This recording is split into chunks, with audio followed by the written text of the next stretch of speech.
Hey, this is Tom from MVP Chess, and welcome back to my series on Capablanca's best chess endings. In this video, we'll be looking at ending number 2 that Capa played versus Juan Corzo in Havana, Cuba, 1901.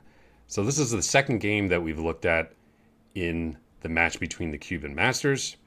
And in this position, Capa playing white has reached an ending where he has a slight material advantage. He has two minor pieces, a knight and bishop, versus a rook. So in order to convert advantage like this, it's really important to coordinate your pieces well and use them to restrict your opponent's pieces. So I will turn it over to you right off the bat.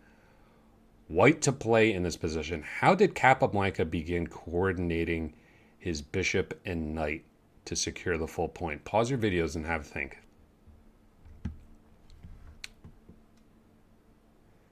So if you're familiar with how to checkmate a lone king with a knight and bishop, you might be familiar with this pattern.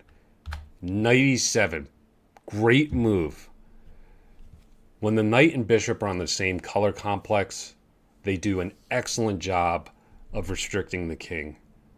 So this was a really important move for Capa in this position, preventing the king from centralizing, preventing the king from approaching Capablanca's dangerous pass d pawn. So we have rook f8 with a not so subtle threat of rook f2 winning the bishop. So Capa, of course, plays king g2, h5. Corzo begins pushing his kingside 2 versus 1 pawn majority to create a pass pawn. But as we'll see, this passer is just not dangerous. It's no big deal. Capablanca's king is in perfect position to blockade it. We have d6. Pass pawns are meant to be pushed after all. Now Capa's passer is just 2 squares away from the promotion square.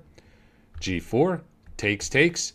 And then this was a really instructive moment for me in this game. Bishop e5 was what Capa played in the game. But let's look at this variation, king g3. After king g3, you're giving black way too much counterplay. Okay, and that's how the side playing with the rook can complicate matters, can perhaps hold a draw, is if the rook gets a lot of counterplay, especially becomes really active, giving side and rear checks to the king. It can be really difficult to make progress. And you'd be walking right into that in this position. Rook f3. Sure, you grab this pawn on g4, but yikes. This rook is a menace on the queen side. It's winning a tempo against the bishop on b2. It can also come over to d3 and do a really good job of attacking this passer from behind. Capa doesn't want any part of that, so he just plays bishop e5, improving his bishop. King h6, and then pawn to d7. Now Capa has got a huge threat in the position. Bishop c7, winning on the spot, which would just push the pawn through. Black would have to give up the rook for the pawn with a completely losing ending. So that's why rook d8 is forced. So, looks like Capa blundered. Is he going to lose his dangerous passer? If Corzo can win this pawn on d7 comfortably, then he may well hold a draw in this game. But Capa had an ace up his sleeve, of course. I will turn it over to you. White to play. What awesome move did Capa find in this position? Pause your videos.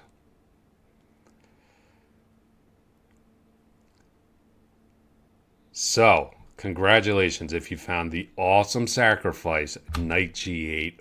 Boom, great move. So the game continuation saw rook takes g8. Let's just look at this variation, king g6. Capa's idea, knight g8, winning a tempo against the king, gives him time to play knight f6, defending the pawn, and the king is too slow to approach. We have bishop c7, winning the rook for a pawn. Of course, knight and bishop with 2 pawns on the board. Piece of cake for Capablanca.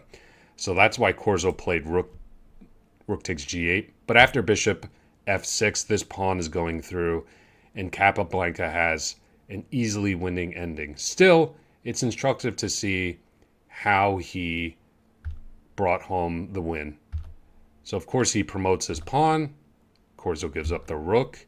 So Corzo does have this outside passer, but the bishop's going to do an excellent job of stopping this pawn. Meanwhile, Capa's just going to transfer his king to the queen side and win the game there. So let's see how we did it. We have b5, king f2. Here comes the king to the queen side.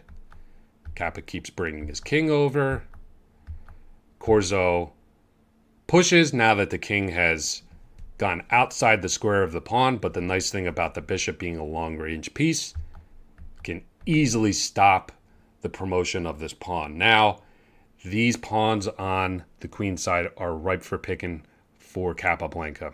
We have a5 trying to restrict Capa's king from coming to the b4 square, but Capa just plays b4.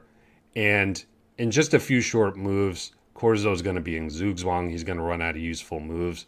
It's very instructive in this ending to see how Capablanca uses his king and uses waiting moves for the bishop in order to shoulder away Black's king and penetrate into Black's position. Let's take a look. King e4, bishop b6. So Capa just making some waiting moves here. The king comes back. He gains the opposition, retreats the bishop, makes another waiting move with the bishop, this time cutting off the king from coming back to either e5 or d6. It's got to go back to c6, and then Capa's king can make further progress.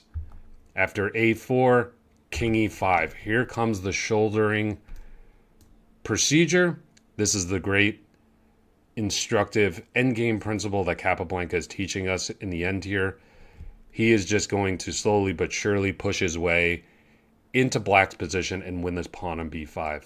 King b6, king d5, king a6, king c5. There's nothing Corzo can do. And in this position, Corzo resigned the game. So, going back to the start, this is a rather simple endgame, but it's a very instructive one. Capablanca really did a great job of teaching us how to play with the bishop and the knight versus the rook.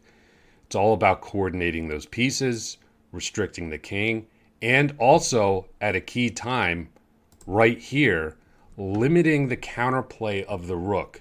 Okay, Capablanca didn't get greedy here to grab this pawn and give his opponent all this activity.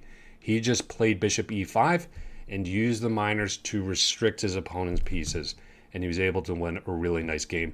Of course, you also got to have nice tactical vision in any position you're looking to convert. Knight g8 was a great thematic sacrifice to push home this passed pawn. So I hope you enjoyed ending number 2. If you haven't done so already, smash that subscribe button. Join Team MVP. And I will see you next for ending number 3 versus Frank Marshall. Take care. Bye.